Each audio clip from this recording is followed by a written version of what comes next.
안녕하세요. 코로나를 피해서 조심하게 살고 있는 신혼부부 129주차 신혼부부입니다.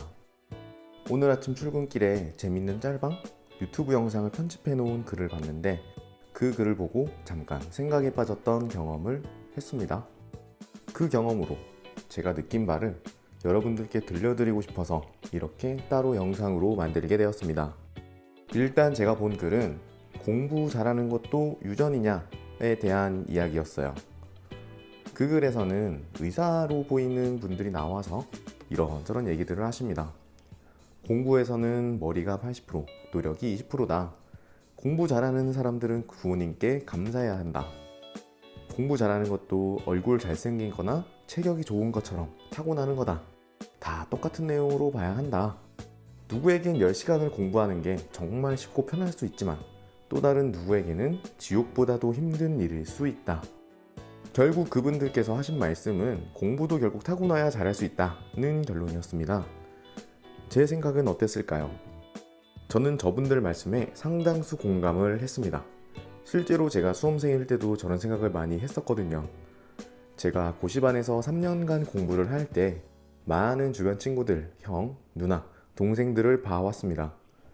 정말 새벽 6시마다 꼬박꼬박 열람실로 올라와서 저녁 12시가 될 때까지 다른 짓 절대 안 하고 오로지 공부만 몇 년 동안 하다가 결국 1차 시험 한 번 통과하지 못하고 탈락하고 포기를 했던 누나도 있었고요.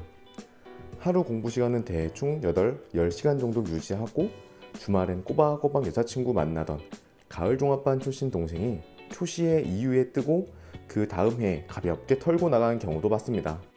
뭔가 단순 노력으로만 커버할 수 없는 영역이 분명히 존재한다는 생각이 들긴 해요.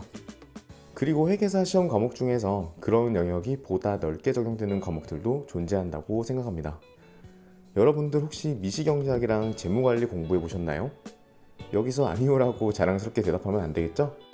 제 개인적인 의견으로는 미시경제학이랑 재무관리가 정말 아이디어가 번뜩번뜩 떠오르는 사람에게는 정말 쉬운데 그게 잘 안 되는 사람에게는 정말 너무 제껴버리고 싶은 그런 지옥 같은 과목이라고 생각을 해요. 미시경제학 문제에서 그래프 하나 딱 던져주고 풀어봐 이런 문제가 나와버리면 저 같은 경우는 진짜 너무 힘들었거든요. 도대체 어느 단원 내용을 물어보는 걸까? 왜 내가 알던 달달 외웠던 공식으로는 접근조차 못하는 걸까?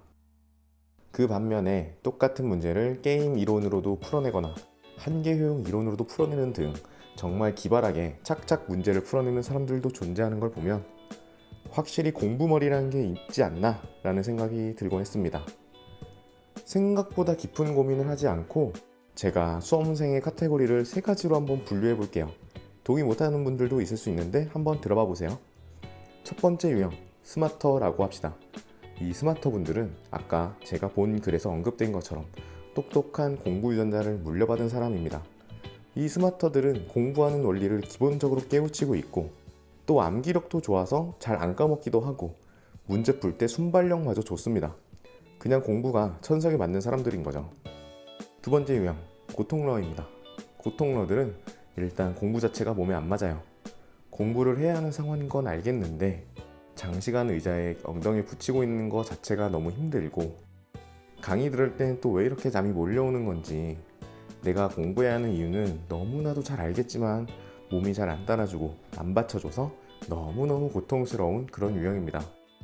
마지막 유형으로는 스마터도 고통러도 아닌 보통 사람들, 일반러가 있겠습니다. 아마 수험생 최종 합격자를 통틀어서 가장 많은 비중을 차지할 것으로 예상되는 분들이죠. 저는 이 일반러에 속했다고 생각을 합니다. 공부하는 게 힘들진 않았는데 또 뭐 엄청 편하지는 않았어요. 대신 공부하는 게 재미는 있었던 것 같습니다. 이게 공부를 하면 할수록 투입량이 늘어날수록 비루했던 저의 점수가 점점 올라가는 걸 지켜보는 재미가 쏠쏠했었네요. 다시 아까 제가 본 글로 넘어가 봅시다. 공부의 유전자에 대해서 제가 나눈 분류와 연결을 해서 다시 한번 생각을 해봅니다. 제 생각으로는 저 스마터 분들이 공부 유전자를 듬뿍 물려받은 분들이라고 생각해요. 스마터들이 노력을 하냐 안 하냐는 정말 개별적으로 다른 영역인데 아무래도 상대적으로 낮은 노력을 투입하더라도 높은 효율, 높은 성과를 낼 수 있는 분들이죠. 저는 초시 동차를 한 분들이나 가을종 초시 동차하는 분들이 대부분 스마터에 속할 거라고 확신합니다. 그러면 나머지 일반러와 고통러 분들은? 노력으로 커버할 수 없는 범위가 무엇일까? 제 생각에는 일반러와 고통러들이 엄청난 노력을 한다고 해서 스마터의 영역까지 가는 건 굉장히 어렵거나 어떻게 보면 불가능하지 않을까 싶습니다. 제가 지금 키가 182가 조금 넘는데 우유를 하루에 3리터씩 마시고 키 크는 주사 날마다 5방씩 맞는다고 제 키가 2m가 되지 못하는 것과 비슷한 상황일 것 같은데요. 아니 그럼 어떻게 공부 유전자가 없는 사람들은 노력하는 의미가 없다는 거야? 이건 아니라고 말씀드리고 싶은 거죠. 이게 이 영상을 만든 주된 이유입니다. 몇 가지 질답을 해볼까요? 스마터들은 공부를 잘하고 비교적 편하게 하며 합격할 확률이 아무래도 높은 편이다? 예스. 일반러, 보통러들은 노력해도 스마터 수준으로까지 올라가기는 어렵다? 예스. 그래서 일반러, 고통러들은 노력하는 게 의미가 없다? 노. 그렇기 때문에 노력이 제일 중요한 거라고 말씀을 드리고 싶은 게 이 영상의 핵심입니다. 공부머리는 유전 80에 노력 20%다? 동의하는 바입니다. 시험 합격도 유전 80에 노력 20%다? 여기에는 동의하지 못하겠네요. 회계사 시험, 그 외 다양한 시험 등에 합격하기 위해서 특정 시험 점수를 충족시키기 위해서 공부를 하는 거죠. 스마터들이 효율적으로 본인들 편하게 그것을 달성하는 것은 오케이 하자고요. 이건 인정하고 갑시다. 우리는 우리대로 노력하면 되는 겁니다.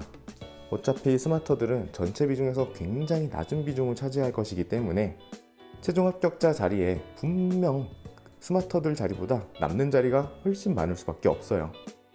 우리는 그 자리를 노리는 거죠. 저는 회계사 1차 시험과 2차 시험에 최종 합격을 하고 지금 약 4년 넘게 현직 회계사 생활을 해오면서 단 한 번도 제가 머리가 좋아서 합격했다고 생각해 본 적이 없습니다. 저는 늘 5시 반에 일어나서 6시 반까지 열람실에 착석을 했고 빨라도 저녁 11시에 그날 공부를 마무리하는 생활을 전체 수험생활 3년 중에 90% 이상을 유지했다고 확답 드릴 순 있어요.